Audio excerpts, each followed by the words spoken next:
5 proven strategies to increase your garden harvest in 2025. You know, there's something truly magical about stepping into your garden and seeing it bursting with life. Rows of plump tomatoes, crisp lettuce, maybe even a few zucchini hiding under those broad leaves. But if you've ever felt like your garden just isn't giving you as much as it used to, or maybe you're not quite getting the harvest you dreamed of, well, you're not alone. Gardening is a labor of love, but sometimes, even with all that care, things don't go exactly as planned. That's exactly why I wanted to sit down with you today and talk about 5 proven strategies to boost your garden harvest in 2025. These aren't complicated tricks or expensive solutions, just simple, time-tested methods that can make a real difference. Whether you've been gardening for decades or just picked up a trowel for the first time last season, these tips will help you grow more food with the same effort, or maybe even a little less. Now, before we dive in, I'd love for you to do something for me. If you've ever struggled with a garden that didn't produce as much as you hoped, or if you're just excited to learn how to get more out of your plants this year, take a quick moment to hit that like button and subscribe. It really helps this channel grow, and it means I can keep bringing you more helpful tips just like these. Alright, let's get started with the first strategy. And this one is all about working with nature, not against it. Strategy 1. Improve your soil, the foundation of a great harvest. You've probably heard the saying, feed the soil, not the plant. Well, it's absolutely true. Think of your soil like a pantry. If it's empty, your plants won't have much to eat. But if it's stocked full of nutrients, they'll thrive. Now, improving your soil doesn't mean rushing out to buy expensive fertilizers. In fact, one of the best things you can do is add compost. Compost is like gold for gardeners. It's rich, dark, and full of all the good stuff plants love. If you don't already compost, don't worry, you can start small. Even tossing kitchen scraps like vegetable peels, coffee grounds, and eggshells into a pile, or a bin, will break down over time into beautiful, nutrient-rich compost. And if you're not up for making your own, many local garden centers sell it by the bag. Just mix a few inches into your garden beds before planting, and you'll be amazed at the difference. Another simple trick? Mulch. A layer of straw, leaves, or even grass clippings on top of your soil does wonders. It keeps moisture in, prevents weeds from taking over, and as it breaks down, it feeds the soil underneath. It's like a slow-release fertilizer that also saves you time on watering and weeding. Win-win. Strategy 2. Choose the right plants for your space. Now, here's something I've learned over the years. Sometimes, less is more.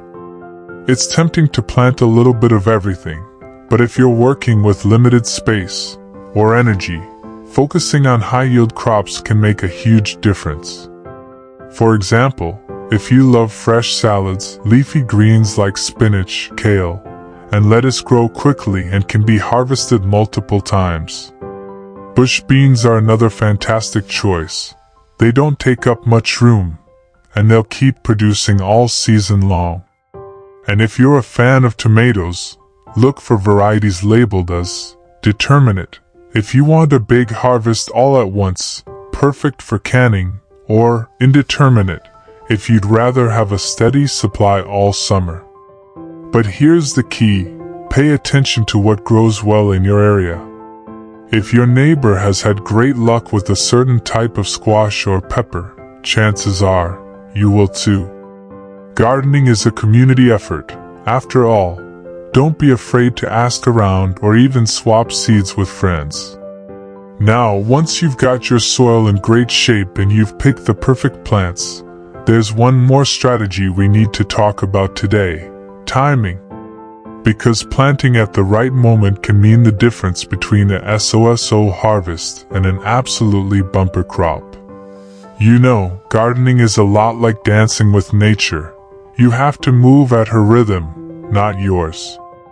And one of the biggest secrets to a great harvest? Timing. Plant too early, and a late frost might wipe out your tender seedlings. Plant too late, and your tomatoes might still be green when the first chill hits. But get it just right, and your garden will reward you with baskets full of fresh, homegrown goodness. So let's pick up right where we left off, with Strategy 3, Master the Art of Timing. Strategy 3, Plant at the right time, and don't rush spring. I get it. When those first warm days of spring roll around, it's tempting to get everything in the ground as fast as possible. But here's the thing, soil temperature matters just as much as air temperature. If the ground is still cold, seeds will just sit there, and young plants might struggle to take off. A simple trick? Keep an eye on your local last frost date. You can find it with a quick search online or by asking fellow gardeners in your area. Then, resist the urge to plant warm weather crops like tomatoes, peppers, and beans until the soil has truly warmed up. A good rule of thumb? If you can comfortably sit on the ground in shorts, it's probably warm enough for them. On the flip side, some crops love cooler weather. Peas, spinach, and radishes can go in early, sometimes even before the last frost. And if you're itching to get a head start, try using cloches, those little plastic or glass covers, or even just an old milk jug with the bottom cut off to protect young plants from chilly nights.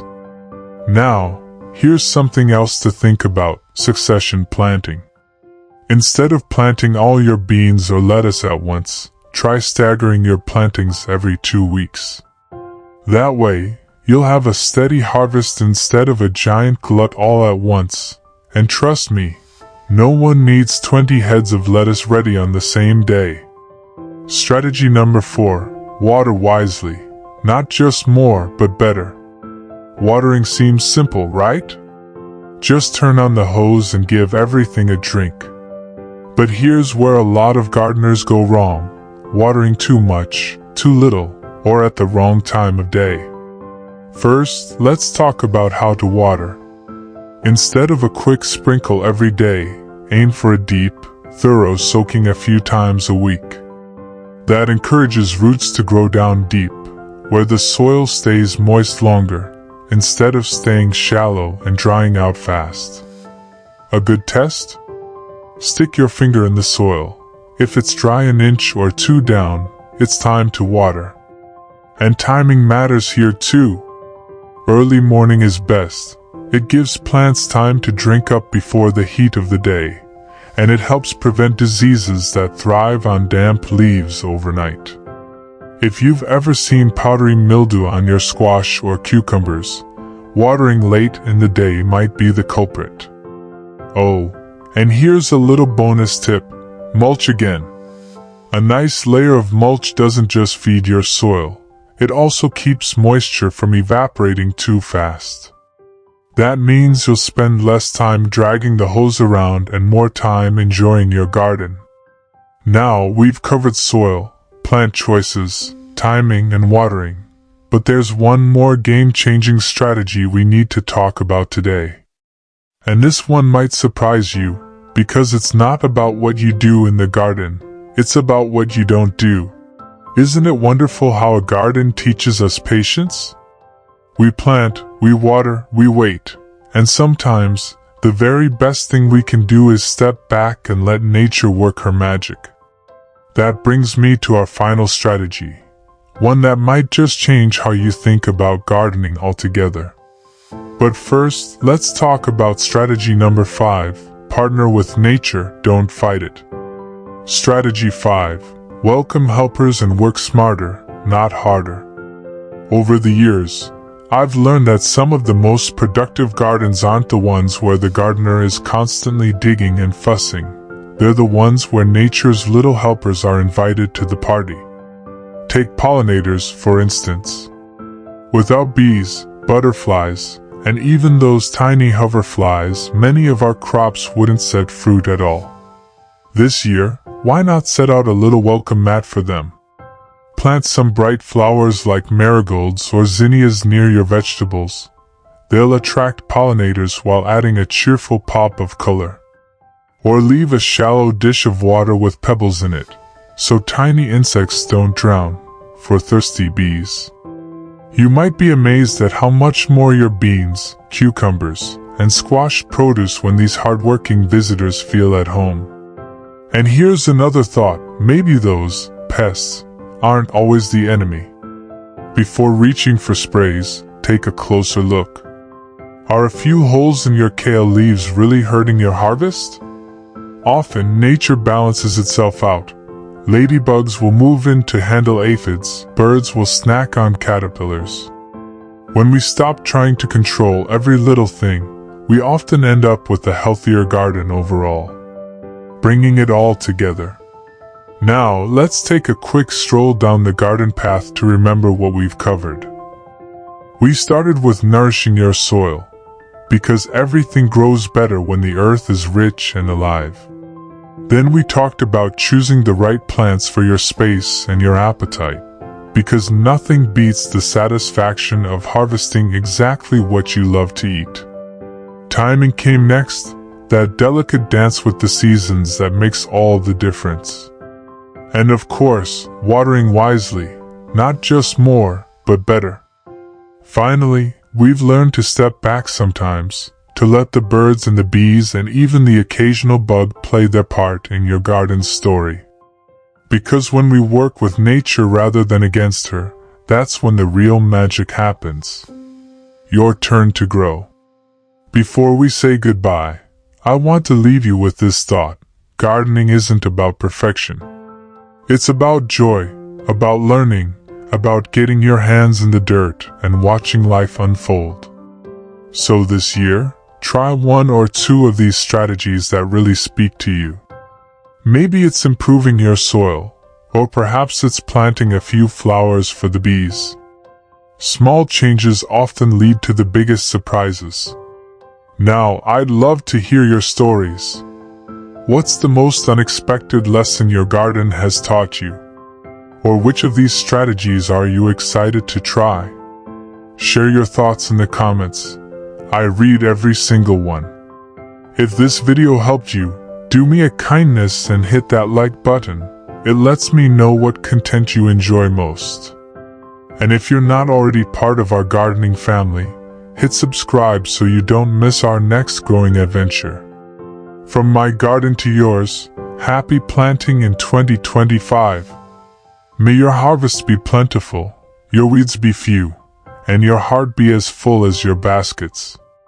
If you missed the first two videos titled, Why People Over 60 Must Start Gardening, and If I Start Gardening in 2025 I Do This, the links are in the comment section below.